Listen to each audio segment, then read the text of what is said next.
जाय बिथांमोना एनडिबिखौ बख'नो थाखाय मोनसे राजखान्थि हान्जा दादों बै राजखान्थि हान्जा दाग्रा एनडिबिफ्रा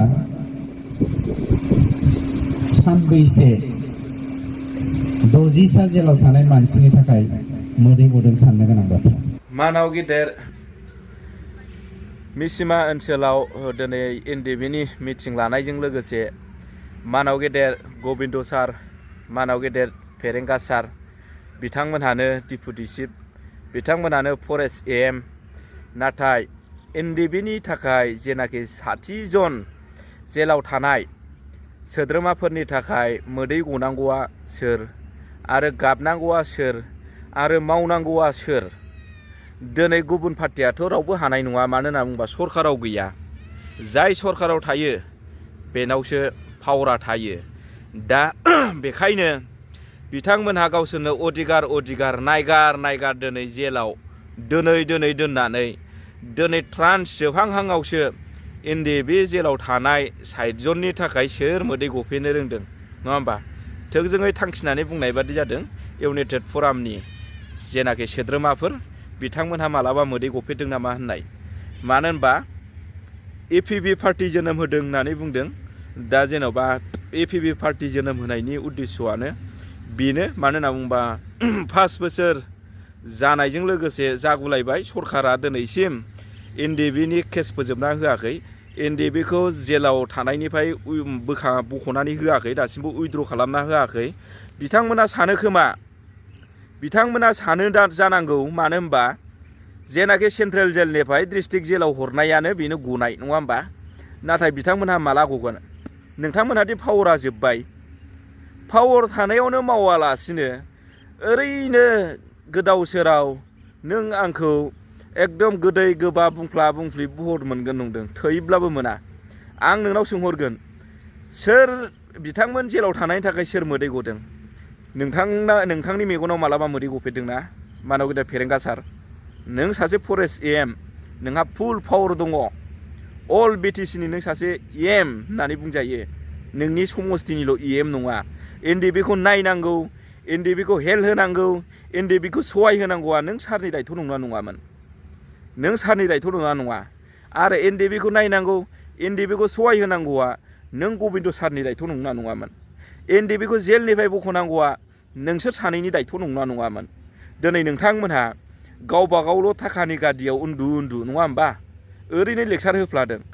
दा नोंथांमोननि जेनाखि लेक्सार होनाय मिसिमा ओनसोलाव मानसिफ्रा निउस मिडियाआव नुनानै लाजिनाय फैदों। नोंथांमोननि गोसोआ जुदि गाबनाय, नोंथांमोननि मेगनाव मोदै गनाय सेबां नोंथांमोनहा बुंनो रोंदोंमोनब्ला एकर्डजों लोगोसेनो नोंथांमोनहा बिसोरखौ बख'गौमोन। एकर्डजों लोगोसेनो मोनसे सान्तिनि परिबेसखौ लाना फैगौमोन। दिनै असान्तिनि परिबेसखौ मानोथो लाना फैया नोंसोरलाय? असान्तिनि परिबेस लानानै फैयाखैमोनब्ला दिनै साफ्रोमबो एनडिबिनि जे केसखौ मानो फोजोबाखै? असान्तिनि परिबेस नोंथांमोनहा लाबोआखैमोनब्ला दिनै साफ्रोमबो जेलाव थानाय सोद्रोमाफोरखौ मानो बख'वाखै? दिनै शान्ति सक्ति गोजोन गोरोबथा होनना बुंदों, पिस एकर्ड होनना बुंदों, नाथाय बे पिस एकर्ड नङा। पिस एकर्ड मोनबा दिनै एनडिबि हिसाबै गाबगु खुगु केस मारिनाङामोन, दिनै एनडिबि हिसाबै धोन सम्पति फानै कट गानाङामोन। नोंथांमोनहा मा रायजोआवनो गोसो मोजां मोनबा बख'नानै होगौमोन। दा बेखायनो आं बुंगोन, नोंथांमोनहा गोदै बुंफ्लानो हागौ, नोंथांमोननि बिखुङावदि मा दागो दङ नोंथांमोनहा बेखौ नुनाय नङा। बेखौनो होननानै बुंगोन खिग्रा मानसिया लाजिनो रोङा, नुग्रा मानसिया लाजियो होननाय बाथ्राया दिनै नोंथांमोनावनो दङ होननानै बयबो साफ्रोमबो सानो। बेखौनो नोंथांमोननियावनो दङ खिग्रा मानसिया लाजिनो रोङा, नुग्रा मानसिया लाजियो होननाय। दा नोंथांमोनहादि बबे गोसोजों बबे माबाजों लानानै दिनै मोनसे सान्ति फैबाय, एनडिबिनि केसखौ फोजोबबाय, दिनै मोनसे मोजां परिबेस फैबाय, सान्ति सक्तिनि गेजेरजों गोजोन गोरोबथा जेनाखि पिस एकर्डनि गेजेरजों मोनसे गोजोना फैदों होननानै नोंथांमोनहा बोरै बुंनो हाखो? दिनै जायफोरा ससियेल मिडिया नायगोन बिथांमोनहासो मिथिगौ, साफ्रोमबो रायजो राजा साफ्रोमबो पाब्लिकफ्रा बे बाथ्राखौ बुजिनो हायै बाखि गैला।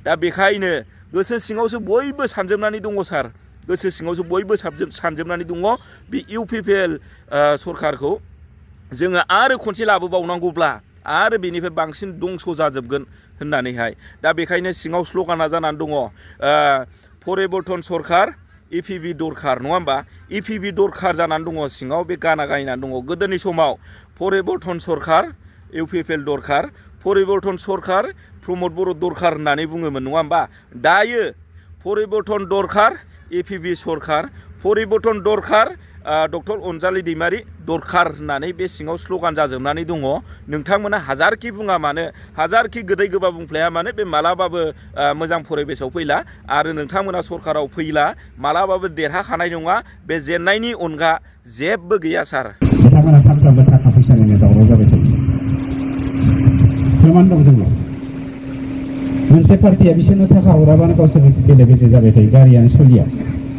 सोर पार्टिया हरो बेखौ जों उनाव फोरमान देखायगोन दा जों देखायथ'वा हारिखौ फोजोबनायनि थाखाय थांखि लादोंब्ला जोंबो बिथांमोननि सायाव बुंनो बाध्य जागोन ओंखायनो जोंनि Ex.Ndfb निसिमा हालामाव थानाय Ex.Ndfb साफ्रोमबो सोद्रोमा बा दैदेनगिरि नोंथांमोननिसिम गुरै खावलायनो नागिरदों बेनो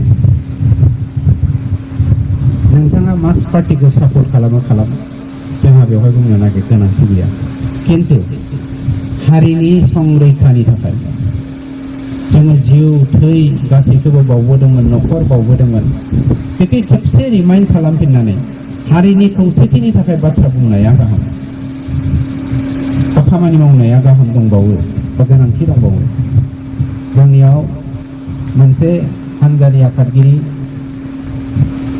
Ndfb होननाय मोनसे ग्रुप दङ बिनि आफादगिरिया दाखालि UPPL दोलोआव जयेन जाबाय बिथांनिफ्राय जोङो मिथिनो मोनदों इनडाइरेक्टलि बिथांनि दैदेननायासो बे आफादखौ दानो नागिरदोंमोन